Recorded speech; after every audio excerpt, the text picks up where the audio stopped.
तो हेलो दोस्तों, स्वागत है आप सभी का आपके अपने परिवार एग्जाम इंडिया में। तो स्वागत है आप सभी का करंट अफेयर्स की इस वीकली एक्सप्रेस में। तो आप सभी जानते हो कि ये करंट अफेयर की क्लास जो है आपकी वो संडे को चलाई जाती है, संडे स्पेशल में। किन्हीं कारणों से संडे में ये क्लास आ नहीं पाई थी आपके लिए, है ना, कुछ टेक्निकल इश्यूज की वजह से क्लास लाइव नहीं हो पाई थी। तो इस वजह से इस क्लास को आपको रिकॉर्डेड फॉर्म में दिया जा रहा है, इसलिए इस क्लास को पूरा देखिएगा और जो भी क्वेश्चंस आपको यहाँ पे बताए जा रहे हैं उन सभी प्रश्नों को अच्छे से नोट कर लीजिएगा कॉपी में। इसका पीडीएफ आपको टेलीग्राम चैनल पर मिल जाएगा। तो आप सभी का स्वागत है, जितने भी हमारे इस परिवार के सदस्य हैं, आप सभी इस वीडियो को पूरा देखने के बाद इसको जरूर शेयर करना अपने सभी दोस्तों के साथ। तो ये करंट अफेयर का वीकली एक्सप्रेस है, जिसमें हम लोग 21 जनवरी से 27 जनवरी का करंट अफेयर्स को कवर करेंगे और इसके पहले का सारा करंट अफेयर आपको ऑलरेडी करवाया जा चुका है। इसका प्लेलिस्ट बना हुआ है एग्जाम इंडिया के प्लेलिस्ट में, आप जाके चेक कर लीजिएगा, वहां पे आपको करंट अफेयर्स का वीडियो मिल जाएगा। ठीक है, तो सभी क्लासेस को बिल्कुल प्रॉपर नहीं करना है। तो चलिए क्लास को स्टार्ट करते हैं बिना देर किए हुए। इस वीडियो को पूरा देखना है और ये रिकॉर्डेड फॉर्म में ये क्लास आपको दी जा रही है ताकि आपका कोई भी कंटेंट मिस ना हो भाई। ठीक है, आपके लिए पूरी तरीके से एग्जाम इंडिया की टीम तत्पर है। तो चलिए स्टार्ट करते हैं और पहला क्वेश्चन आपकी स्क्रीन पे लगाने जा रहे हैं भाई। पहला प्रश्न आपकी स्क्रीन पर आ चुका है,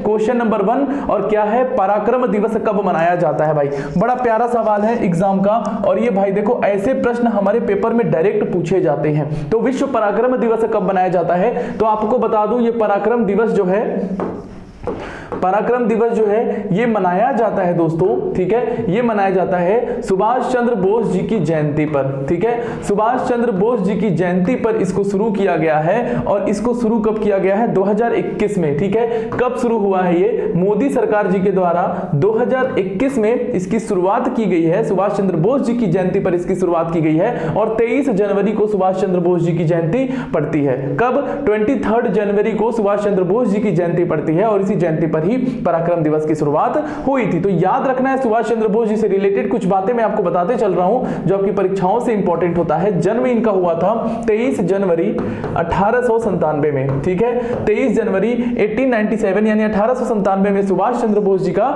जन्म हुआ था। कहां पर जन्म हुआ था, तो इनका जन्म हुआ कटक में, कटक में। और कटक कहां पर, उड़ीसा में पड़ता है। तो याद रखिएगा, आपको ये भी क्वेश्चन इंपॉर्टेंट है। ठीक है, कटक में इनका जन्म हुआ था। कटक शहर जो है उड़ीसा में किस नदी पर है, महानदी पर है। देखिए ये स्टैटिक भी आपको याद रखना है।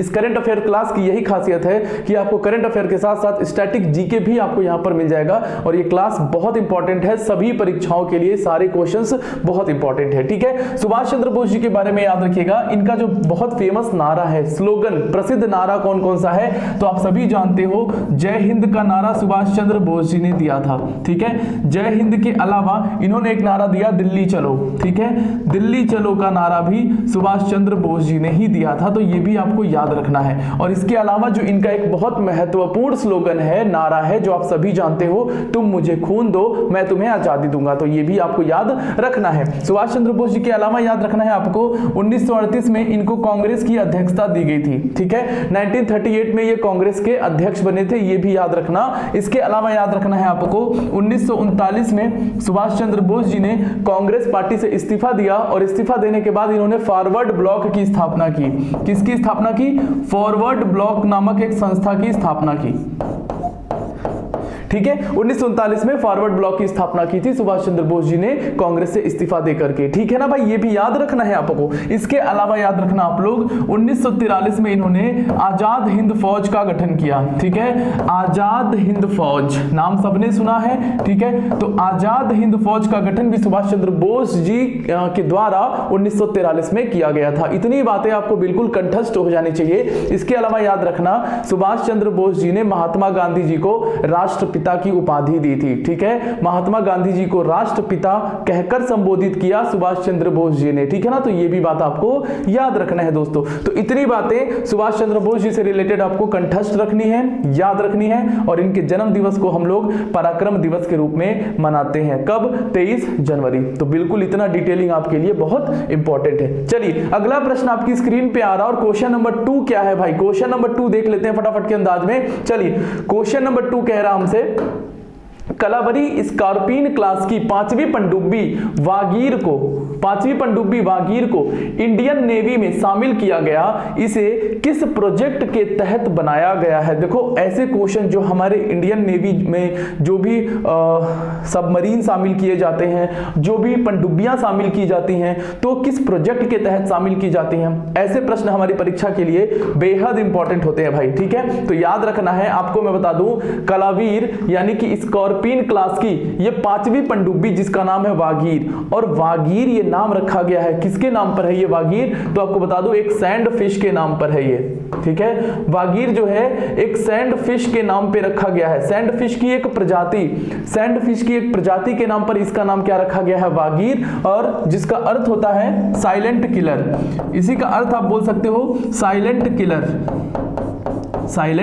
किलर भी, ठीक है। तो सैंड फिश की एक प्रजाति के नाम पर रखा गया है वागीर का नाम, जिसका अर्थ है साइलेंट किलर, और ये पांचवी पनडुब्बी है, ठीक है। याद रखना है ये स्कॉर्पिन क्लास की पांचवी पनडुब्बी है। टोटल 6 पनडुब्बियां हैं इस क्लास की, ठीक है। यानी स्कॉर्पिन क्लास की टोटल 6 पनडुब्बियां हैं, जिनमें पांचवी जो पनडुब्बी है वो कौन सी है? वागीर है। और वागीर को याद रखना है इंडियन नेवी में शामिल किया गया है, और ये सैंड फिश की एक प्रजाति के नाम पर है भाई, क्लियर। इसके अलावा एक और बात याद रखना है, पानी के भीतर इसकी रफ्तार 40 किलोमीटर प्रति घंटे है। पानी के भीतर जो है इसकी रफ्तार, क्योंकि इंडियन नेवी में शामिल किया गया है, तो पानी के भीतर जो है इसकी रफ्तार कितनी होगी? 40 किलोमीटर प्रति घंटे की रफ्तार होगी भाई।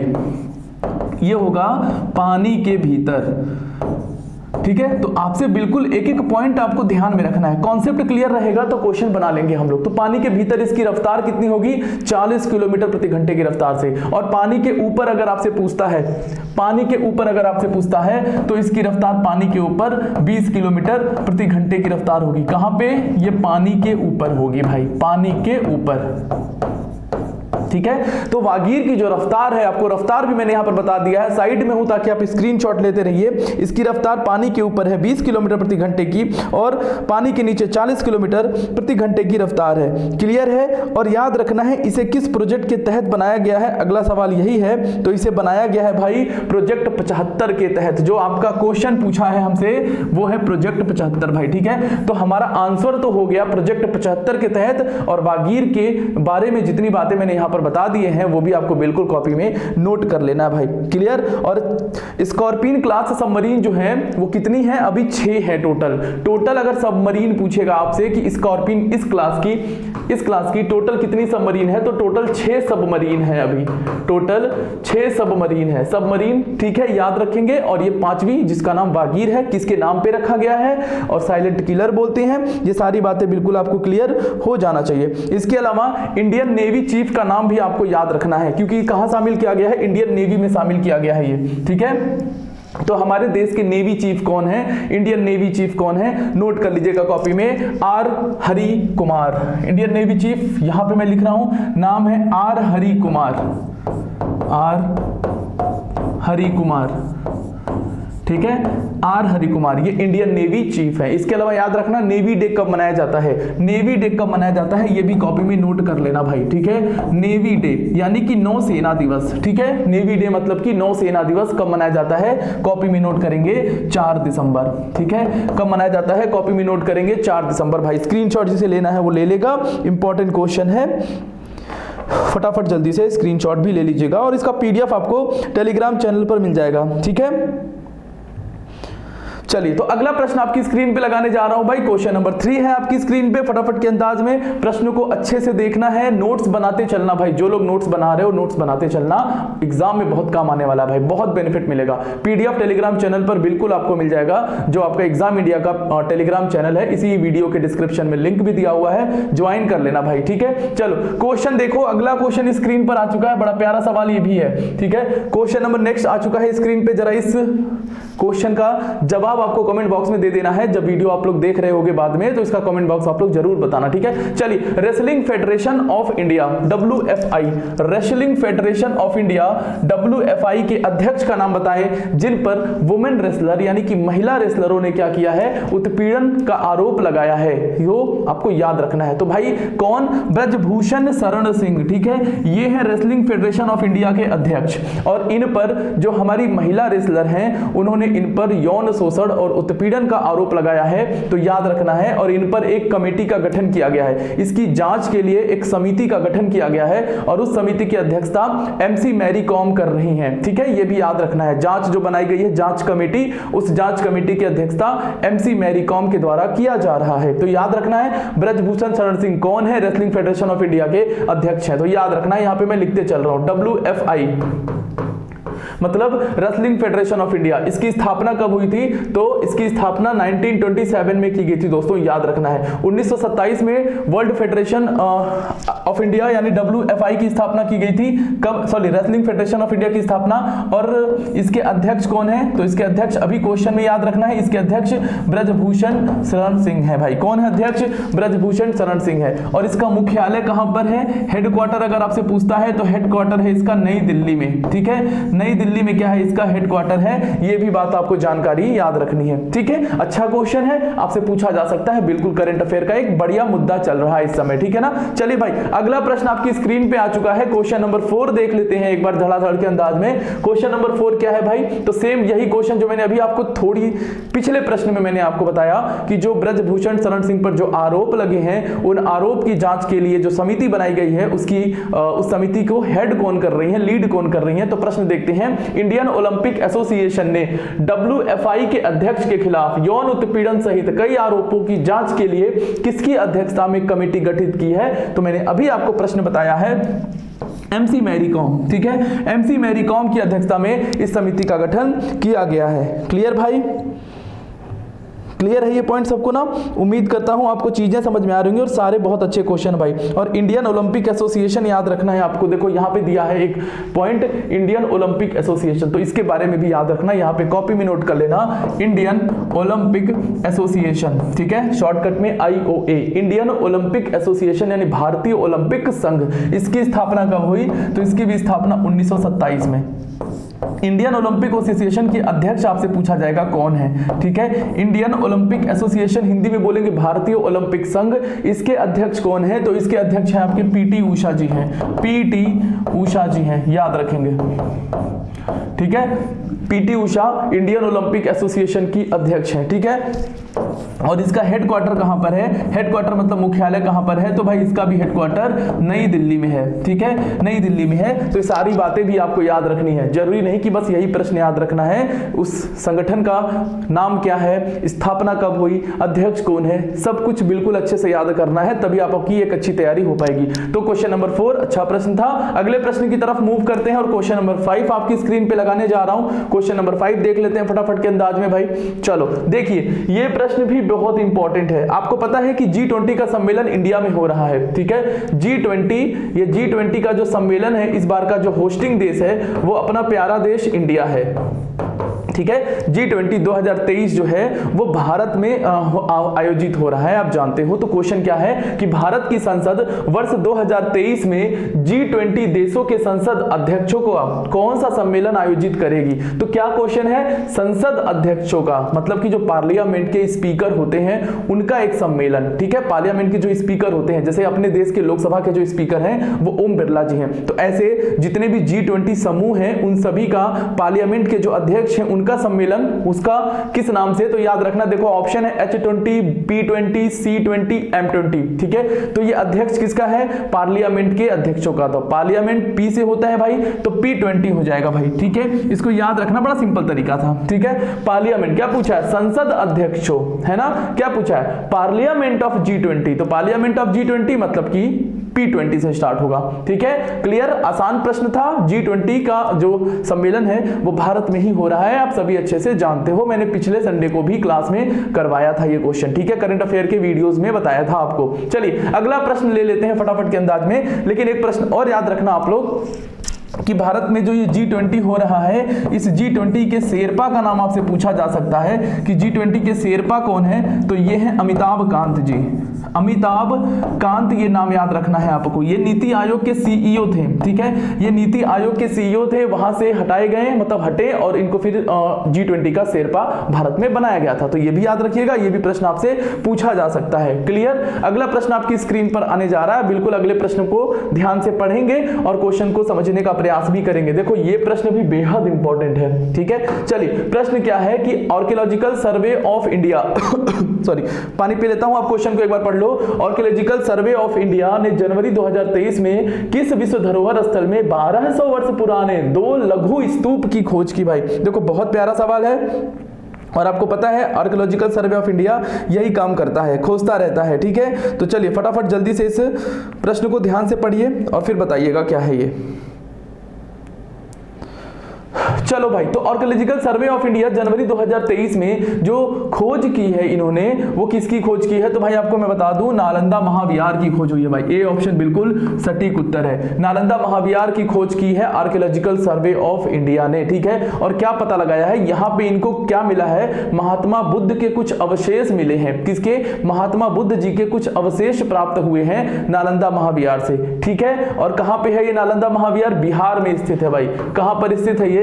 बिहार में स्थित है। वहीं यहीं पर मिला है, बिहार में ही नालंदा महाविहार स्थित है। और बिहार में याद रखना है, बिहार की राजधानी आप जानते हो पटना है, ठीक है। बिहार के मुख्यमंत्री कौन है? तो ये भी आप जानते हो, बिहार के जो चीफ मिनिस्टर हैं वो नीतीश कुमार जी हैं, ठीक है। बिल्कुल नाम जरूर याद रखिएगा, जो भी स्टेट आए उनके सीएम का नाम तो सबको याद रखना ही है। करंट अफेयर पढ़ रहे हो यानी कि आपको पता रहना जरूरी है, ठीक है। इसके अलावा बिहार के राज्यपाल का नाम भी याद रखना है आप लोग, ठीक है। बिहार के गवर्नर कौन है वर्तमान में? तो फगू चौहान जी हैं। कौन? फगू चौहान जी बिहार के राज्यपाल हैं, ये भी याद रख लेना आप लोग। इसके अलावा मैं आपको बता दूं कि बिहार में लोकसभा सीटें कितनी है? तो बिहार में लोकसभा सीट है 40 और बिहार में राज्यसभा सीट कितनी है? तो बिहार में राज्यसभा सीट है 16 भाई, ठीक है। तो आपको लोकसभा सीट भी बता दिया, राज्यसभा सीट भी बता दिया, सीएम भी बता दिया, राजधानी भी और राज्यपाल भी, ठीक है। इतनी बातें तो कम से कम हमें याद रखनी है भाई, क्योंकि हम स्टूडेंट है भाई, हमें जीके जीएस भी पढ़ना होता है और हमें करंट अफेयर भी पढ़ना होता है, ठीक है। चलिए अगला प्रश्न आपकी स्क्रीन पे लगाने जा रहा हूं भाई, क्वेश्चन नंबर 7, ठीक है। चलिए प्रश्न को बिल्कुल ध्यान से देखना है, ध्यान से पढ़ना है, ठीक है ना। ये सारे प्रश्न बहुत इंपॉर्टेंट है भाई, ये सारे सेलेक्टेड वही क्वेश्चन निकाले गए हैं, लिए गए हैं जो आपकी परीक्षा में डायरेक्ट छपेगा भाई। ये सारे छपने वाले प्रश्न हैं, अगर छोड़ के चले गए पेपर में तो भाई दिक्कत होगा, फिर आप पछताओगे कि क्लास कर लिए होते। इसलिए अच्छे से एक क्वेश्चन को देखते रहिए, उत्तर को याद करते चलिए, नोट करते चलिए। चलिए प्रश्न है, सामाजिक कार्यकर्ता पीए मल्लेश, ठीक है। सामाजिक कार्यकर्ता पीए मल्लेश का 19 जनवरी 2023 को क्या हो गया भाई? निधन हो गया। तो उन्होंने किस आंदोलन का नेतृत्व किया था? देखो जो भी प्रश्न हमारे करंट अफेयर में बनते हैं, जो भी प्रसिद्ध व्यक्तित्व फेमस पर्सनालिटीज की अगर किसी की डेथ होती है तो यहां से भी प्रश्न हमारे परीक्षा में बनते हैं, ठीक है। तो पीए मल्लेश का निधन हुआ है 19 जनवरी 2023 को। ये किस आंदोलन से जुड़े थे? तो आपको मैं बता दूं, गोकक आंदोलन से जुड़े थे। किस आंदोलन से? गोकक आंदोलन से जुड़े थे भाई, बेहद इंपॉर्टेंट पॉइंट है। और आपको बता दूं ये पीए मल्लेश जो है मैसूर शहर के, इनका जो डेथ हुआ वो मैसूर शहर में हुआ था, यानी कि कर्नाटक का जो मैसूर शहर है वहीं पर इनकी डेथ हुई थी, यानी कि गोकक आंदोलन से ये जुड़े हुए एक बड़े अच्छे कार्यकर्ता थे। इसके अलावा याद रखना है कि महात्मा गांधी और राम मनोहर लोहिया के विचारधाराओं से प्रभावित थे, ठीक है। ये महात्मा गांधी जी और राम मनोहर लोहिया के विचारधारा से काफी प्रभावित थे और एक अच्छे सामाजिक कार्यकर्ता थे जो गोकक आंदोलन से जुड़े थे। क्लियर?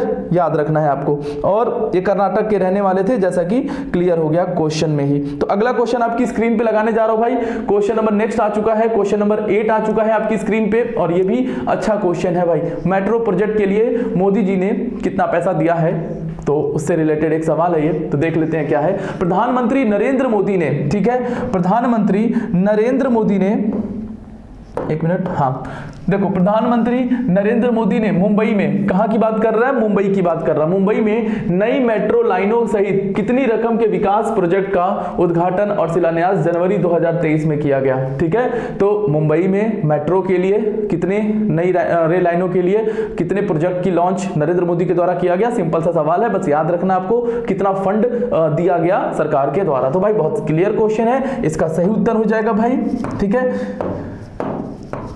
38,000 करोड़ रुपए मिला है, ठीक है। 38,000 करोड़ रुपए मिले हैं, कहां पर? मुंबई में 2 नई मेट्रो लाइनों सहित के लिए जो भी रकम है, ठीक है। 2 मेट्रो लाइन बिछाने के लिए मुंबई में ये प्रोजेक्ट पास किया सरकार ने और 38,000 करोड़ रुपए दिया है। तो महाराष्ट्र के बारे में याद रखना है आपको, यानी कि मुंबई महाराष्ट्र के बारे में याद रखना है कि यहाँ के जो सीएम है वो कौन है? एकनाथ शिंदे जी, ठीक है। यहाँ के मुख्यमंत्री कौन है? एकनाथ शिंदे। आपको बिल्कुल नाम याद रखना है। मैंने कहा ना कि हर स्टेट के आपको सीएम तो कम से कम याद रखना है भाई, अगर आप स्टूडेंट हैं, स्मार्ट स्टूडेंट है, स्टूडेंट नहीं स्मार्ट स्टूडेंट। अब स्टूडेंट की दुनिया में एक नया नाम स्मार्ट स्टूडेंट होगा, ठीक है, तो बिल्कुल स्मार्ट बनना है आप सभी को, ठीक है। सीएम एकनाथ शिंदे जी हैं, इस महाराष्ट्र के जो राज्यपाल हैं भगत सिंह कोश्यारी, उन्होंने इस्तीफा दे दिया है, तो अभी याद रखना है, अभी नए राज्यपाल अभी बने नहीं है कोई, तो भगत सिंह कोश्यारी यहाँ पे राज्यपाल हैं, लेकिन इन्होंने अपने पद से इस्तीफा दे दिया है, तो जो भी नया नाम आएगा बिल्कुल आपको अपडेट कर दिया जाएगा, ठीक है। इसके अलावा आपको बता दूं कि महाराष्ट्र के एक डेप्यूटी सीएम भी हैं, यानी कि उप मुख्यमंत्री भी हैं, ये भी याद रख लेना आप लोग कि महाराष्ट्र के उप मुख्यमंत्री कौन है, डेप्यूटी सीएम कौन है, तो उप मुख्यमंत्री हैं फडणवीस, ठीक है, देवेंद्र फडणवीस का नाम आपने सुना होगा, जो पहले मुख्यमंत्री भी रह चुके हैं, ये वर्तमान में उप मुख्यमंत्री हैं महाराष्ट्र में, देवेंद्र फडणवीस, ठीक है। इसके अलावा याद रखना महाराष्ट्र में सेम वही चीज मैं बताऊंगा, लोकसभा सीट राज्यसभा सीट, ठीक है। देखो ये चीजें तो हमेशा याद रखनी है आपको, ठीक है। ये देखो मैं जीके के भी क्वेश्चन यहाँ पे बता दे रहा हूं, तो महाराष्ट्र में लोकसभा सीट है 48 और राज्यसभा सीट महाराष्ट्र में कितनी है भाई 19 है, ठीक है। तो बिल्कुल एकदम हर एक चीज को अच्छे से याद रखना है भाई। अगला प्रश्न आपकी स्क्रीन पे लगाने जा रहा हूं, क्वेश्चन नंबर 9, ये करंट अफेयर की क्लास है भाई और बहुत इंपॉर्टेंट क्लास है आप लोगों के लिए, ठीक है। तो क्लास को बिल्कुल भी मत छोड़िएगा। देखिए क्लास होती है आपकी लाइव, है ना, मैं हमेशा लाइव क्लास ही लेता हूं, लेकिन ये क्लास संडे में हो नहीं पाई थी, तो इस वजह से मैं आपको अभी शेड्यूल कर दे रहा हूं, मतलब कि इस क्लास को मैं रिकॉर्ड करके आपके सामने रख दूंगा, आप अच्छे से वीडियो को देख लेना। चलो प्रश्न क्या है, सभी जनजातीय लोगों को, प्रश्न को पहले ध्यान से पढ़ना है सबको, करंट अफेयर की यही खासियत है कि पहले ध्यान से पढ़िए। सभी जनजातीय लोगों को बेसिक डॉक्यूमेंट प्रदान करने वाला देश का पहला जिला, ठीक है, सभी जनजातीय लोगों को डॉक्यूमेंट प्रदान करने वाला देश का पहला जिला कौन सा बना है। तो देखो ऐसा जब भी प्रश्न पूछा जाता है कि देश का पहला जिला कौन सा बनता है, 90% ये देखने को मिला है, 90% कि केरल से ही रिलेटेड है ये, ठीक है, ये सवाल केरल से ही रिलेटेड है और इसका सही उत्तर हो जाएगा वायनाड,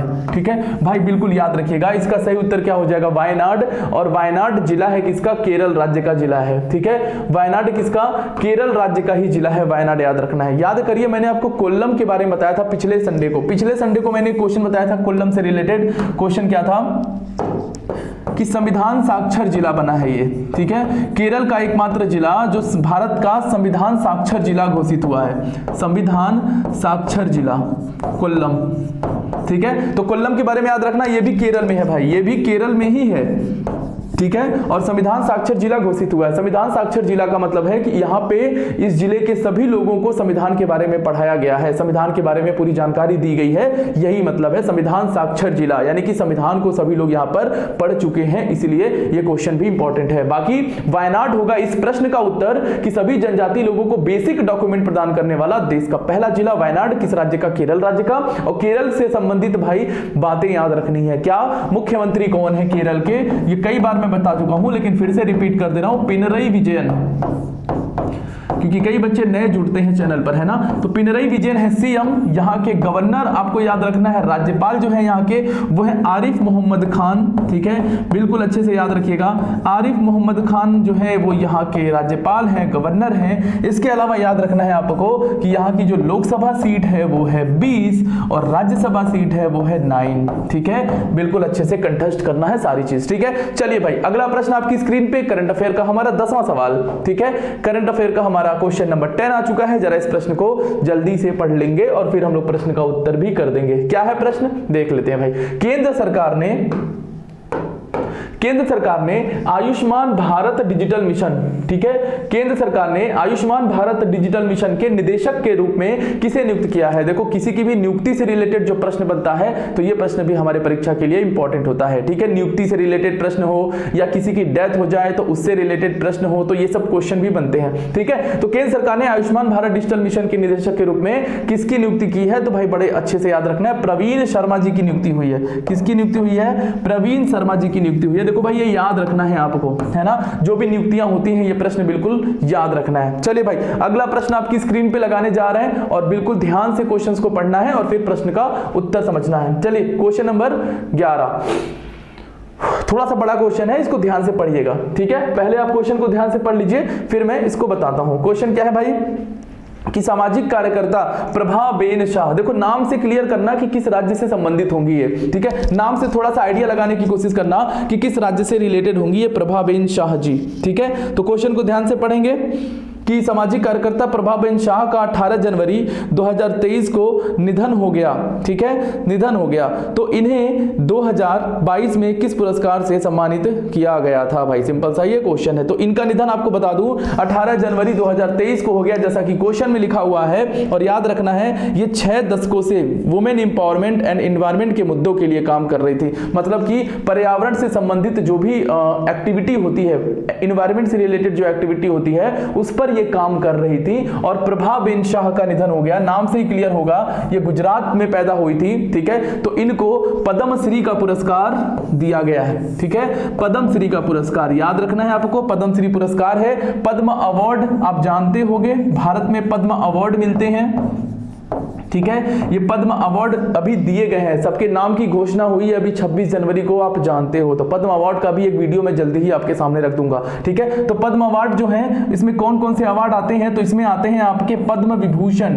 कौन से अवार्ड आते हैं इसमें? पद्म विभूषण आते हैं, ठीक है, पद्म विभूषण। इसके अलावा आते हैं पद्म भूषण, ठीक है, पद्म भूषण। और एक अवार्ड आता है पद्मश्री, ठीक है, पद्मश्री। तो पद्म अवार्ड 3 प्रकार के होते हैं, पद्म विभूषण, पद्म भूषण और पद्मश्री। तो जो प्रभाबेन शाह जी को जो अवार्ड मिला है वो मिला है आपका पद्मश्री अवार्ड मिला है। क्लियर है? बहुत अच्छा क्वेश्चन है, याद रखिएगा भाई, इंपॉर्टेंट क्वेश्चन था। चलिए अगला प्रश्न आपकी स्क्रीन पे लगाने जा रहा है भाई, क्वेश्चन नंबर नेक्स्ट देख लेते हैं भाई फटाफट के अंदाज में कि प्रश्न में क्या कहता है। मेंस हॉकी वर्ल्ड कप 2023, आप जानते हो हॉकी का वर्ल्ड कप 2023 चल रहा है, मेंस, ठीक है। किस देश की टीम ने प्रतिद्वंदी टीम यानी चिली को 14-0 के सबसे बड़े अंतर से हराने का रिकॉर्ड बनाया है भाई? बड़ा प्यारा सवाल है। कौन सी देश ने चिली को 14-0 से हरा दिया जो वर्ल्ड रिकॉर्ड बन गया? क्वेश्चन को ध्यान से देखिएगा, मैं साइड में हूं दोस्तों, इस क्वेश्चन को बहुत अच्छे तरीके से याद रखना है सबको, ठीक है। तो आपको मैं बता दूं पहले ये रिकॉर्ड ऑस्ट्रेलिया के पास था, ठीक है, पहले ये रिकॉर्ड ऑस्ट्रेलिया के पास था, लेकिन अब ये रिकॉर्ड टूट गया है। आप देख सकते हो कि चिली को 14-0 से हराया है किसने? तो चिली को 14-0 से हराया है किसने? वो है नीदरलैंड ने। किसने? नीदरलैंड ने चिली को 14-0 से पराजित किया, जो वर्ल्ड रिकॉर्ड हो गया है अब, ठीक है। इसके पहले ये रिकॉर्ड किसके पास था? इसके पहले ये रिकॉर्ड ऑस्ट्रेलिया के पास था, जिसने साउथ अफ्रीका को 12-0 से हराया था, ठीक है। ऑस्ट्रेलिया के पास ये रिकॉर्ड था और ऑस्ट्रेलिया ने साउथ अफ्रीका को 12-0 से हराया था, ठीक है। लेकिन अब ये रिकॉर्ड चेंज हो गया, आप देख सकते हो कि नीदरलैंड ने चिली को 14-0 से हरा दिया। तो ये भी बढ़िया प्रश्न है। और मेंस हॉकी वर्ल्ड कप जो है ये कहां पर हो रहा है भाई? ये इंडिया में हो रहा है, इंडिया होस्ट कर रहा है इसे, ठीक है। इंडिया में कौन सा राज्य? ओडिशा राज्य होस्ट कर रहा है, ये भी याद रख लेना आप लोग, ठीक है।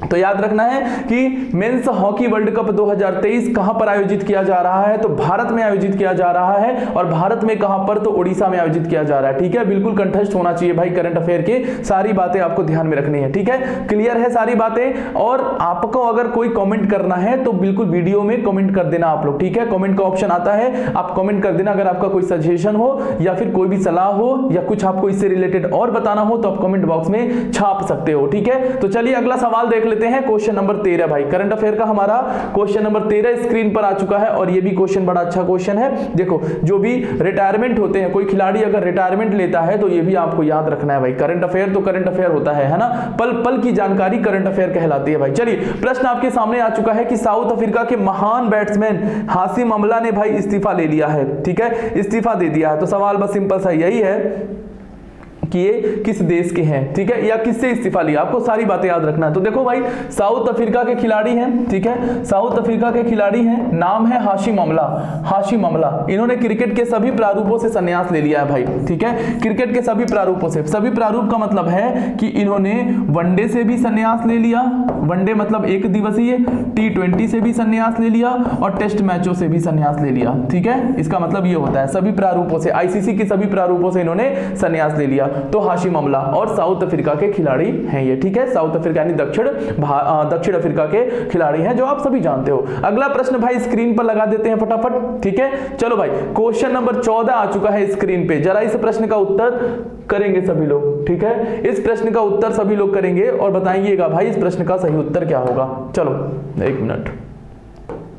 क्वेश्चन है कि भारत के बल्लेबाज शुभमन गिल, देखो भाई ये क्वेश्चन तो आप सभी जानते होंगे, शुभमन गिल ठीक है इंडियन क्रिकेटर है, भारतीय बल्लेबाज हैं, किस टीम के खिलाफ वनडे मैच में दोहरा शतक लगाया, ठीक है, और ऐसा करने वाले ये 5वें भारतीय बन गए हैं, ये भी याद रखना है, कौन से भारतीय, 5वें भारतीय बन गए हैं, यानी कि 5 इंडियन ने दोहरा शतक वनडे में डबल सेंचुरी लगा दिया है। तो शुभमन गिल ने जो दोहरा शतक लगाया है, आप सभी जानते हो कि शुभमन गिल ने जो दोहरा शतक लगाया है वो किसके खिलाफ, न्यूजीलैंड के खिलाफ मारा भाई इन्होंने डबल सेंचुरी, ठीक है, न्यूजीलैंड के खिलाफ इन्होंने भाई 18 जनवरी 2023 को इन्होंने ये डबल सेंचुरी ठोका भाई, ठीक है, याद रखना है। 208 रन मारे शुभमन गिल ने, ठीक है, 208 रन शुभमन गिल ने मारे किसके खिलाफ, न्यूजीलैंड के खिलाफ, ठीक है ना, अच्छा प्रश्न है। इसके अलावा आपको ये भी याद रखना है कि कितने खिलाड़ियों ने, कितने भारतीय खिलाड़ियों ने दोहरा शतक मारा है, ठीक है, कितने इंडियंस ने, कितने भारतीय खिलाड़ियों ने अब तक डबल सेंचुरी मार दिए हैं, तो 5 भारतीय टोटल हैं जो क्वेश्चन में भी लिखा है, 5 भारतीय के नाम भी याद रखना। तो सबसे पहला डबल सेंचुरी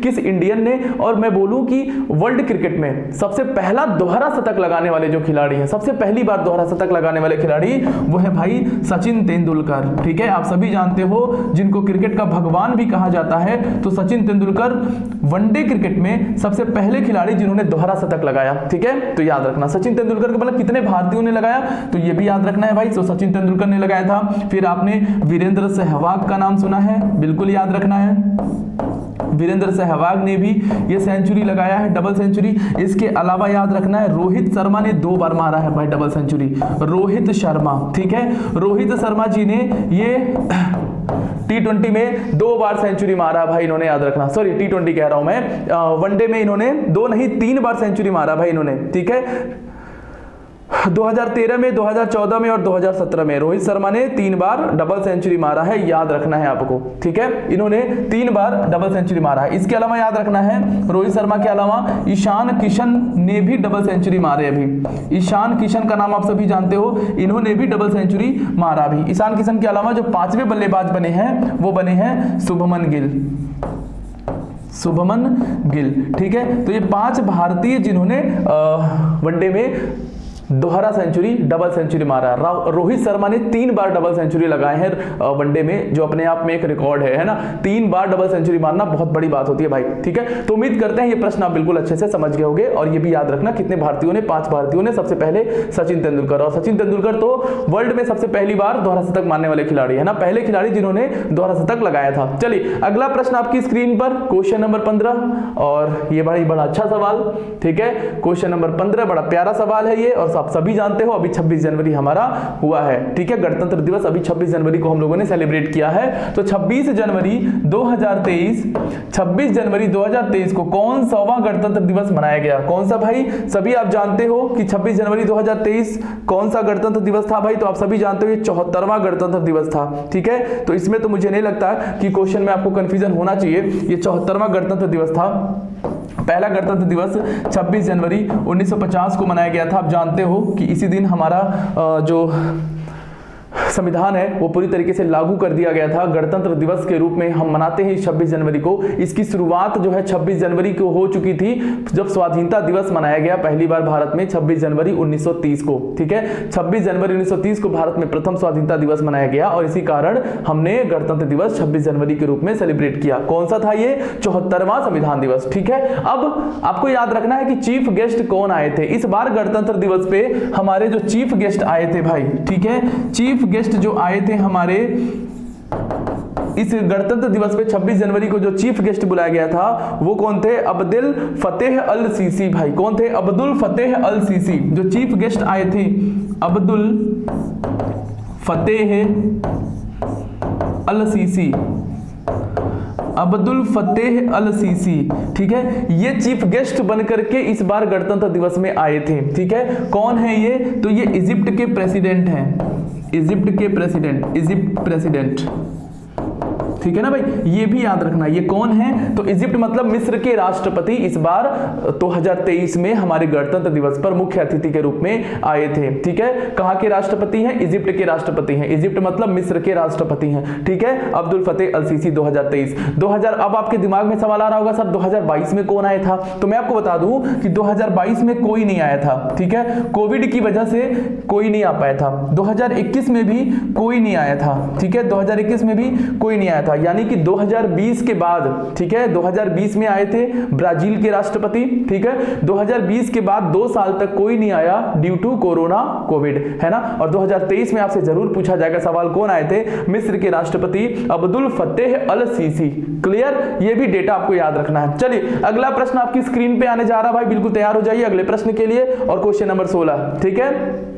चलो देखो भाई, क्वेश्चन नंबर 16 आ चुका है और मुझे लगता है इस प्रश्न का उत्तर आप सभी को पता चल गया होगा, ठीक है, इस प्रश्न का उत्तर आप सभी को पता चल गया होगा। अभी मैंने बता दिया आपको कि 74वें गणतंत्र दिवस के समारोह में किस देश के राष्ट्रपति चीफ गेस्ट के रूप में शामिल हुए? तो फ्रांस के राष्ट्रपति एमेनुएल मैक्रो? नहीं, बिल्कुल नहीं, ठीक है। मिस्र के राष्ट्रपति अब्दुल फतेह अल सीसी? अभी मैंने आपको बता दिया, इस प्रश्न का बिल्कुल सटीक उत्तर आपके सामने आ गया भाई, ठीक है, बिल्कुल, बहुत बढ़िया, ठीक है। तो ऐसे ही आपको याद रखना है, बिल्कुल याद हो जाएगा, कोई दिक्कत नहीं आएगा, अब तो आप भूलोगे भी नहीं, है ना। अब तो आपसे कभी कोई पूछ लेगा भाई कौन आए थे गणतंत्र दिवस पे अपने देश में अतिथि, मुख्य अतिथि यानी चीफ गेस्ट, आप तुरंत बोलना इजिप्ट के राष्ट्रपति अब्दुल फतेह अल सीसी, ठीक है भाई। नाम थोड़ा सा अजीब है लेकिन याद रखना है सबको। चलो अगला प्रश्न, अगला प्रश्न जरा फटाफट के अंदाज में इस प्रश्न का उत्तर करिए, ये भी बहुत अच्छा सवाल है भाई, ठीक है। याद रखना है कि केंद्र सरकार ने, ठीक है, केंद्र सरकार ने अंडमान निकोबार के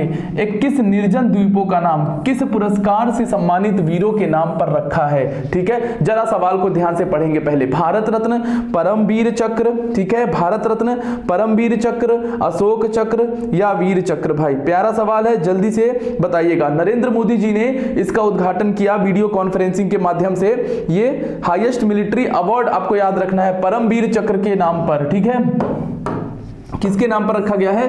परमवीर चक्र के नाम पर। परमवीर चक्र क्या है? Highest military award, highest military award, ठीक है, परमवीर चक्र ही है क्या? हाईएस्ट मिलिट्री अवार्ड, याद रखना है। और नरेंद्र मोदी जी ने, ठीक है, याद रखना है, किसने? भारत के प्रधानमंत्री नरेंद्र मोदी जी ने वीडियो कॉन्फ्रेंसिंग के माध्यम से ये किया है, ठीक है। तो सवाल अगर पूछे कि किसने, तो वीडियो कॉन्फ्रेंसिंग के माध्यम से हाईएस्ट मिलिट्री अवार्ड जो है नरेंद्र मोदी जी ने ये किया है। और जो भी हमारे परमवीर चक्र प्राप्त करता है सभी उनके नाम पे नेताजी सुभाष चंद्र बोस द्वीप पर बनने वाले राष्ट्रीय स्मारक के मॉडल का भी अनावरण किया है। तो भाई सिंपल सा याद रखना, और ये अंडमान की बात है। और जितने भी परमवीर चक्र वीर हैं उनके नाम पे ये रखा जाएगा, ठीक है। उम्मीद करता हूं आप सभी देख पाए होंगे। तो परमवीर चक्र के नाम पे जो भी हमारे अंडमान निकोबार में 21 निर्जन द्वीप हैं वो रखा गया है, ठीक है। जैसे मेजर सोमनाथ शर्मा, आपने नाम सुना होगा मेजर सोमनाथ शर्मा जी का। ऐसे जितने भी परमवीर प्राप्तकर्ता अवार्ड है, परमवीर जो चक्र है इस प्राप्त करते जितने हैं सबके नाम पर ये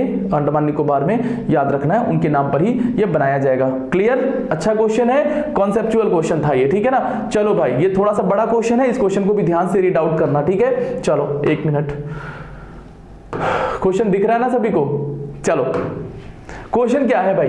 सेना ने किस पद पर, बहुत अच्छा सवाल, ये महिलाओं से रिलेटेड भाई। देखो महिलाओं की उन्नति कितनी तेजी से अपने देश में हो रही है। मैं साइड में हूं ताकि क्वेश्चन पूरा दिख पाए, और मैं क्वेश्चन रीड आउट कर रहा हूं, आप भी क्वेश्चन को मेरे साथ पढ़ते रहिए। सेना ने किस पद पर कमांड पोस्टिंग के लिए वुमेन ऑफिसर्स की सिलेक्शन प्रक्रिया शुरू की? ठीक है, अब तक पुरुष ऑफिसर का सिलेक्शन होता था जिस पद पर, तो भाई कौन सा पद है जिस पर महिलाओं का यहाँ पे चयन होना स्टार्ट हो गया? तो आपको बता दूं कि ये जो न्यूज है द हिंदू न्यूज़पेपर में आया था, और वुमेन ऑफिसर स्पेशल नंबर 3 यानी कि सिलेक्शन बोर्ड ने 9 से 22 जनवरी तक एक आयोजन किया है जिसमें कर्नल के पद पर अनुमति मिली है, ठीक है। आप सभी क्वेश्चन रीड कर चुके होंगे। तो कर्नल के पद पर अनुमति मिली है किसको? महिलाओं को पहली बार। और इस पद पे अभी तक पुरुषों का कब्जा होता था। कब्जा मतलब कि इस पद पर अब तक पुरुष ही नियुक्त होते थे, पुरुष ही बनते थे कर्नल, लेकिन अब महिलाओं का भी चयन इस पर किया गया है। तो ये बड़ा अच्छा सवाल है, महिलाओं से रिलेटेड वुमेन एम्पावरमेंट को बढ़ावा मिल रहा है यहाँ पर, तो जरूर इस प्रश्न को याद रखिएगा, ठीक है। अगला प्रश्न आपकी स्क्रीन पे लगाने जा रहा हूं भाई, क्वेश्चन नंबर 19। देखो करंट अफेयर है, ध्यान से चीजों को पढ़ते रहिएगा, ठीक है। ये देखो अगला क्वेश्चन आ चुका है स्क्रीन पे, क्या है? इंडियन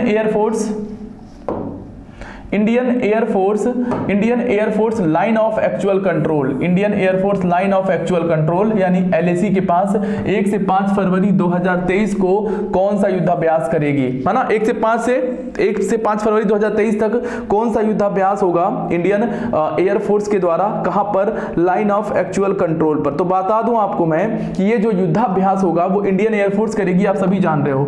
इंडियन एयरफोर्स ये युद्धाभ्यास करेगी, ठीक है, यानी भारतीय वायुसेना ये युद्धाभ्यास करेगी, ठीक है। कहां पर करेगी? तो ये जो अभ्यास होगा वो अरुणाचल प्रदेश, ठीक है, अरुणाचल प्रदेश। इसके अलावा जो असम है, ठीक है, असम है, और असम के अलावा कुछ नॉर्थ ईस्ट के स्टेट हैं, पूर्वोत्तर राज्य, जो पूर्वोत्तर राज्य है वहां पर ये कुछ अभ्यास करे जाएंगे इंडियन एयरफोर्स के द्वारा लाइन ऑफ एक्चुअल कंट्रोल पर, और इसका नाम रखा गया है प्रलय युद्धाभ्यास। क्या नाम रखा गया है? प्रलय युद्धाभ्यास रखा गया। भाई बड़ा अच्छा सवाल है, याद रखेंगे, ठीक है। और भारत और चीन के बीच में जो झड़प हो रही है ना, आपने सुना होगा न्यूज में, भारत और चीन के बीच में बहुत ज्यादा झड़पें हो रही हैं। झड़प मतलब कि विवाद हो रहा है, और इसी विवाद को मजबूती से और भारतीय सेना रखे, ताकि भारतीय जो सेना है वो चीन की सेना भी ये देख पाए कि भारत की सेना भाई स्ट्रांग है, एक्टिव है ना, पंगा लेने से बचना है भाई। तो याद रखना है इंडियन एयरफोर्स का जो ये युद्धाभ्यास है जिसका नाम है प्रलय युद्धाभ्यास। क्लियर? इसके अलावा इंडियन एयरफोर्स का याद रखना आपको, कौन है इसके चीफ इंडियन एयरफोर्स के, ठीक है। तो विवेक राम चौधरी, आप सभी नाम जानते हो, विवेक राम चौधरी, विवेक राम चौधरी, ये कौन है? इंडियन एयरफोर्स चीफ है भाई, ठीक है। तो जो भी हमारी सेनाएं हैं ना, उनके चीफ के नाम जरूर याद रखना। जो भी हमारी तीनों सेनाएं हैं उनके चीफ के नाम याद रखना, कि इंडियन आर्मी, इंडियन एयरफोर्स और इंडियन नेवी, ठीक है। इंडियन आर्मी के हैं मनोज पांडे, ठीक है, मनोज पांडे जी, और इंडियन एयरफोर्स के हैं विवेक राम चौधरी जी, और इंडियन नेवी का मैंने अभी पीछे बताया आर हरि कुमार, ठीक है। तो आप तीनों के नाम अच्छे से याद रखने हैं। कौन सा युद्धाभ्यास करेगी भाई? प्रलय युद्धाभ्यास। कौन करेगी? इंडियन एयरफोर्स करेगी भाई, ठीक है। अगला प्रश्न स्क्रीन पर आ चुका है, फटाफट के अंदाज में इस प्रश्न का उत्तर करेंगे भाई, ठीक है। चलिए, प्रश्न क्या है? सुप्रीम कोर्ट के किस पूर्व जज को, ठीक है, सुप्रीम कोर्ट के किस पूर्व जज को शूटिंग वर्ल्ड कप 2023 के लिए फंड के उपयोग की देखरेख के लिए एडमिनिस्ट्रेटर नियुक्त किया गया है? बढ़िया सवाल भाई, ठीक है। तो जो शूटिंग वर्ल्ड कप 2023 है भाई, देखो याद रखो, शूटिंग वर्ल्ड कप जो 2023 है, इसके फंड की देखरेख के लिए सुप्रीम कोर्ट के किस जज को नियुक्त किया गया है जो उस पर निगरानी रखेंगे? तो सिंपल सा क्वेश्चन है, याद रखेंगे, ए.के. सीकरी, पूरा नाम इनका अर्जुन कुमार सीकरी है ना। ए.के. सीकरी शॉर्टकट में कहीं कहीं लिख के आ जाता है पेपर में, तो आपको याद रखना भाई अर्जुन कुमार सीकरी। क्लियर है भाई? चलो अगला सवाल करने जा रहे हैं हम लोग, ठीक है। अगला सवाल, ये बहुत अच्छा क्वेश्चन है, देखो जो क्वेश्चन है भाई मैं साइड में इसीलिए आ रहा हूं ताकि आप क्वेश्चन को अच्छे से देख पाओ, और इसका पीडीएफ टेलीग्राम पर मिल जाएगा, तो यहां पर अच्छे से पढ़ लो और पीडीएफ से क्या कर लेना है? रिवाइज कर लेना है। 21 से 27 जनवरी का करंट अफेयर हम लोग बिल्कुल कवर कर लेंगे, ठीक है ना। चलो अगला प्रश्न आपकी स्क्रीन पर आ चुका है। बहुत बड़ा वीडियो नहीं होगा, इसीलिए मैं थोड़ा सा स्पीड में पढ़ा रहा हूं ताकि आपको अच्छे से कंटेंट पूरा मिल पाए, ठीक है। चलो अगला क्वेश्चन आपकी स्क्रीन पे आप देख पा रहे होंगे। क्वेश्चन क्या है? गृह मंत्री अमित शाह ने, ठीक है, गृह मंत्री अमित शाह ने किस पुलिस स्टेशन को देश के नंबर 1 पुलिस स्टेशन के रूप में पुरस्कार दिया है? तो देखो भाई ये हर साल ये अवार्ड दिए जाते हैं जो भी पुलिस स्टेशन अच्छा काम करती है। अच्छा काम मतलब आप समझ सकते हो पुलिस स्टेशन का काम क्या है, लॉ एंड ऑर्डर को मजबूत रखना है ना, सबसे बड़ा काम होता है, शांति व्यवस्था बनाए रखना। तो किस पुलिस स्टेशन को ये अवार्ड मिला है अमित शाह के द्वारा, गृह मंत्री अमित शाह घोषित किया? तो पुलिस स्टेशन का नाम भाई अस्का पुलिस स्टेशन, भाई याद रखना है, अस्का पुलिस स्टेशन नंबर 1 आया है भाई देश में। तो ये अच्छा क्वेश्चन है। कहां पर है ये आपका सवाल आ रहा होगा कि सर कहां पर है ये? तो अस्का पुलिस स्टेशन, ये स्टेट अगर मैं आपको बताऊं तो स्टेट होगा ओडिशा। ओडिशा का एक जगह है, ओडिशा में एक जिला है गंजम जिला, ठीक है, गंजम जिला। उसी गंजम जिला में एक क्षेत्र है अस्का पुलिस स्टेशन, इसी को अवार्ड मिला है अमित शाह यानी भारत के गृह मंत्री के द्वारा, ठीक है। उड़ीसा के गंजम जिले में ये स्थित पड़ता है। तो 2022 का ये सर्वश्रेष्ठ पुलिस स्टेशन का अवार्ड मिला है। क्लियर? अगला सवाल आपकी स्क्रीन पे लगा देते हैं भाई, क्वेश्चन नंबर 22 देख लीजिएगा फटाफट के अंदाज में, ठीक है। चलो भाई क्वेश्चन नंबर 22 देख लेते हैं फटाफट, क्या है प्रश्न में? सुभाष चंद्र बोस आपदा प्रबंधन पुरस्कार 2023, देखो भाई बहुत इंपॉर्टेंट, ठीक है। सुभाष चंद्र बोस आपदा प्रबंधन पुरस्कार 2023 के लिए किस संगठन को चुना गया? देखो ये हर साल ये अवार्ड दिया जाता है जो भी संगठन आपदा में अच्छे से काम करती है। जैसे आप जानते हो डिजास्टर जब आते हैं अपने देश में, जैसे साइक्लोन यानी कि चक्रवात आ गया, ठीक है, या फ्लड बाढ़ आ गया, तो इसमें निपटने के लिए कौन सी संस्था ने अच्छा काम किया है, उसी से रिलेटेड ये सुभाष चंद्र बोस अवार्ड दिया जाता है उनको प्रोत्साहन देने के लिए, ठीक है ना। तो सवाल आ गया आपको क्लियर समझ में? ऑप्शन है गुजरात आपदा प्रबंधन संस्थान और सिक्किम राज्य आपदा प्रबंधन, उड़ीसा राज्य आपदा प्रबंधन प्राधिकरण और लुंगली फायर स्टेशन मिजोरम। बिल्कुल भाई इसका बी ऑप्शन करेक्ट हो जाएगा भाई। याद रखना है, ठीक है। उड़ीसा राज्य प्रबंधन याद रखना है, और लुंगली फायर स्टेशन मिजोरम, यानी कि उड़ीसा की जो संस्था है, उड़ीसा की जो डिजास्टर मैनेजमेंट के लिए जो मैनेज करती है, उड़ीसा राज्य आपदा प्रबंधन प्राधिकरण, और लुंगली फायर स्टेशन ये मिजोरम में स्थित है, ठीक है। इन दोनों को संयुक्त रूप से सुभाष चंद्र बोस आपदा प्रबंधन पुरस्कार दिया गया है, ठीक है। आप जानते हो उड़ीसा में जो भी चक्रवात आए हैं, ठीक है, उड़ीसा में, पश्चिम बंगाल में, इन सब जगहों पे ज्यादा चक्रवात बनते हैं, ठीक है। और इसके लिए आपको पता भी होना चाहिए कि कौन कौन से चक्रवातों से निपटने के लिए इन लोगों ने काम किया है, ठीक है। तो हुदहुद, फानी, ठीक है, आपने सुना होगा एक चक्रवात आया था हुदहुद, हुदहुद, ठीक है, सॉरी, हुद, ये 2014 में आया था चक्रवात, ठीक है। इसके अलावा एक चक्रवात है फानी, ये आया था 2019 में। इस तरीके के कुछ चक्रवात जो बंगाल की खाड़ी में बने थे, जो उड़ीसा काफी अफेक्ट हुआ था इससे, उड़ीसा अफेक्ट होता है, पश्चिम बंगाल में भी कुछ पार्ट आता है, आंध्र प्रदेश में कुछ पार्ट आता है, ठीक है। तो हुदहुद हो गया, फानी हो गया, इसके अलावा याद रखना है अम्फान हो गया। तो इसी से रिलेटेड इन लोगों ने अच्छा काम किया था। आपने अम्फान का भी नाम सुना होगा भाई, ठीक है, अम्फान का भी नाम सुना होगा। ये सब चक्रवात के नाम है, ये सब क्या है, चक्रवात के नाम है, ठीक है। तो इन सब से निपटने में उड़ीसा राज्य जो प्रबंधन प्राधिकरण है, इसने बहुत अच्छा काम किया था, और जो मिजोरम का लुंगली फायर स्टेशन है, इसने भी अच्छा काम किया था, इसलिए इसको संयुक्त रूप से अवार्ड दिया गया। क्लियर है क्वेश्चन? चलो भाई, अगला प्रश्न आपकी स्क्रीन पे आ चुका है, क्वेश्चन नंबर नेक्स्ट आ चुका है स्क्रीन पे। जल्दी से इस प्रश्न का उत्तर करेंगे। क्या है ये?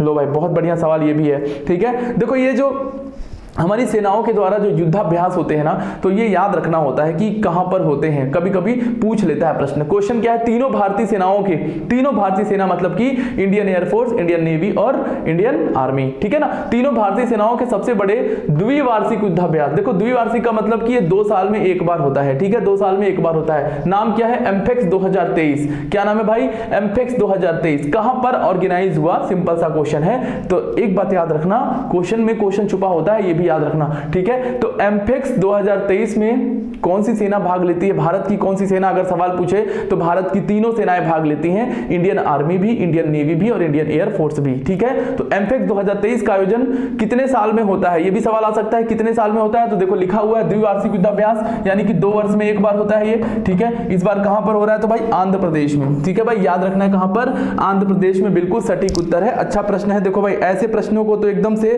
पी जाना है घोर के, ठीक है ना। चले अगला क्वेश्चन करने जा रहे हैं भाई, क्वेश्चन नंबर 24, ठीक है। देखो, करंट अफेयर जो हमारा एक हफ्ते का है, इसके 31 क्वेश्चन आज हम लोगों ने कलेक्ट किया है। जो करंट अफेयर के 31 क्वेश्चन इस वीकली के बने हैं, तो 30 से 31 प्रश्न आपके लिए बहुत इंपॉर्टेंट है, एक हफ्ते का पूरा, ठीक है। ये वो क्वेश्चन है जो पूरा निचोड़ है एक हफ्ते का, 30 से 32 प्रश्न, ठीक है ना। चलो, अगला प्रश्न आ चुका है स्क्रीन पे, इस प्रश्न का उत्तर करिए भाई। प्रश्न क्या है? केंद्र सरकार ने चराईदेव माईडेम्स को विश्व धरोहर स्थल के रूप में नॉमिनेट करने के लिए यूनेस्को को प्रस्ताव भेजा, यह किस राज्य में है? ठीक है, देखो, विश्व धरोहर स्थल यानी कि वर्ल्ड हेरिटेज साइट जो होता है, यूनेस्को के द्वारा नामित वर्ल्ड हेरिटेज साइट में भारत के कुछ लगभग भारत के 40 नॉमिनेट हैं वर्ल्ड हेरिटेज साइट में, ठीक है। तो भारत सरकार जो है प्रस्ताव भेजती रहती है यूनेस्को को कि विश्व धरोहर स्थल में शामिल किया जाए। तो इस बार जो भारत सरकार ने प्रस्ताव भेजा है चराईदेव माईडेम्स को, ठीक है, नॉमिनेट करने के लिए यूनेस्को को प्रस्ताव भेजा, किस राज्य में है? तो ये है आपका असम में है भाई। कहां पर है? ये असम में। तो ये है क्या? चराईदेव माईडेम्स है क्या? आपके दिमाग में अगर क्वेश्चन आ रहा हो तो मैं बता दूं कि ये अहोम राजा यानी कि असम में, असम का पुराना नाम अहोम था, ये अहोम राज्य की पहली राजधानी थी। ये जो चराईदेव माईडेम्स आप देख रहे हो, याद रखना, असम राज्य की पहली राजधानी थी ये, असम या अहोम राज्य की। पहले असम का नाम ना अहोम हुआ करता था, अहोम। तो कहा जाता है कि अहोम राज्य की ये क्या थी? पहली राजधानी थी माईडेम्स। और याद रखना, ये कब्र है, यहाँ पर बहुत सारी कब्र है। इसे असम का पिरामिड भी कहा जाता है। इसको क्या बोलते हैं? असम का पिरामिड, असम का पिरामिड भी कहा जाता है, ठीक है। और इसकी तुलना किससे होती है अगर आपको बता दूं? असम का पिरामिड भी कहा जाता है क्योंकि यहाँ पे ना लगभग 150 कब्र है, यहाँ पर लगभग 150 कब्र है। और जैसे इजिप्ट में आप जानते हो मिस्र का पिरामिड आपने सुना है, तो उसी आकार पर यह भी बना हुआ है और इसको असम का पिरामिड कहा जाता है। और इसी को विश्व धरोहर की सूची में रखने के लिए भारत सरकार ने प्रस्ताव भेजा है, किसको? यूनेस्को को। कहां पर है? असम में है, ठीक है भाई, ये भी याद रखना है। तो उम्मीद करता हूं ये प्रश्न देखो अच्छा प्रश्न है, पूछा जा सकता है भाई, ठीक है ना। चलो नेक्स्ट क्वेश्चन 25। किस राज्य सरकार ने, अगला क्वेश्चन आ चुका है, किस राज्य सरकार ने school of eminence project launch किया है भाई? कौन सा स्टेट गवर्नमेंट है जिसने ये स्कूल ऑफ एमिनेंस प्रोजेक्ट को लॉन्च किया है? याद रखना है, अच्छा क्वेश्चन है। तो आपको मैं बता दूं कि इस स्कूल ऑफ एमिनेंस का मतलब क्या है, तो सरकारी स्कूलों में शिक्षा के स्तर को बेहतर करना, ठीक है। इसको शुरू करने का उद्देश्य क्या है? तो सरकारी स्कूल होते हैं जो गवर्नमेंट स्कूल की बात हो रही है ये, ठीक है। गवर्नमेंट स्कूल में, सरकारी स्कूलों में शिक्षा के स्तर को बेहतर करना, एजुकेशन के लेवल को और अच्छा करना, बढ़िया करना, इसी के लिए ये योजना पंजाब सरकार ने शुरू की है। पंजाब सरकार ने, मुख्यमंत्री भगवंत मान, ठीक है, भगवंत मान ये पंजाब के मुख्यमंत्री हैं और इनके द्वारा ही ये शुरू किया गया। कहां पर? पंजाब में, ठीक है ना, पंजाब में। तो पंजाब के मुख्यमंत्री भगवंत मान, और लोकसभा सीट पंजाब में कितनी है? 13 है। राज्यसभा सीट पंजाब में कितनी है? तो 7 है भाई। तो याद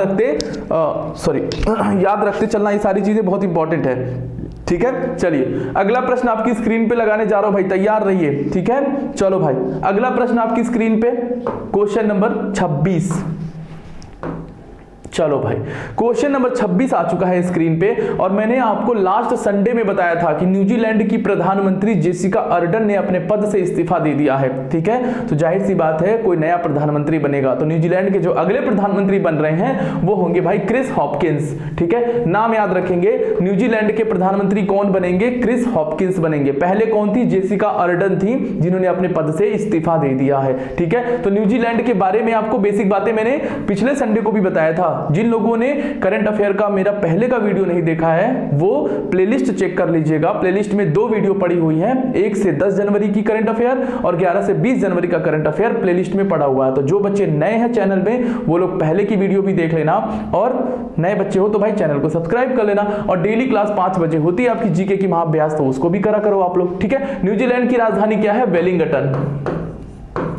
वेलिंगटन ये है क्या? न्यूजीलैंड की कैपिटल है, ठीक है। न्यूजीलैंड में करेंसी क्या चलती है भाई? डॉलर चलता है, न्यूजीलैंड डॉलर, है ना। तो बेसिक बातें हैं जो सभी जानते हो। चलो भाई अगला प्रश्न आपकी स्क्रीन पे लगाने जा रहा हूं, क्वेश्चन नंबर 27। देखो भाई इंपॉर्टेंट क्वेश्चन है, दिवस वाले प्रश्न है, और दिवस वाले प्रश्न तो गलती से भी गलती नहीं करना है सबको, आप सभी जानते हो, ठीक है। तो राष्ट्रीय बालिका दिवस कब मनाया जाता है? ठीक है, राष्ट्रीय बालिका दिवस कब मनाया जाता है? आप सभी पहले अपना कमेंट बॉक्स में उत्तर करें। कमेंट बॉक्स में मतलब कि ऑफलाइन में जो लोग देख रहे हो, कमेंट आपको दिख रहा होगा, तो उसमें उत्तर करिए कि राष्ट्रीय बालिका दिवस कब मनाया जाता है। तो भाई सिंपल सा बात, 24 जनवरी को राष्ट्रीय बालिका दिवस सेलिब्रेट किया जाता है, ठीक है, 24 जनवरी। इसकी शुरुआत कब से हुई? अगर ये सवाल पूछे कि इसकी शुरुआत कब से हुई, तो राष्ट्रीय बालिका दिवस मनाने की शुरुआत 2008 से हुई है, ठीक है। 2008 से राष्ट्रीय बालिका दिवस को मनाना शुरू हुआ महिला और बाल विकास मंत्रालय ने। किस मंत्रालय ने? अगर पूछे किसने, तो महिला एवं बाल विकास मंत्रालय, महिला एवं बाल विकास मंत्रालय,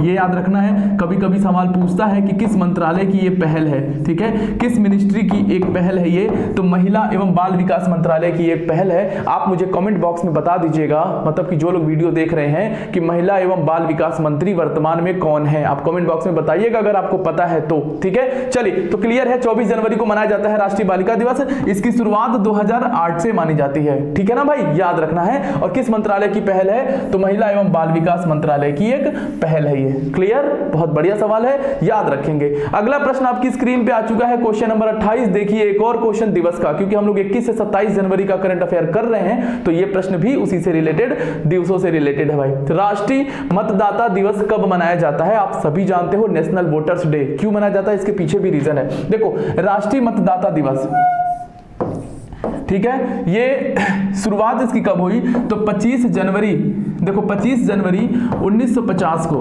25 जनवरी 1950 को भारत में इलेक्शन कमीशन का गठन हुआ। किसका गठन हुआ?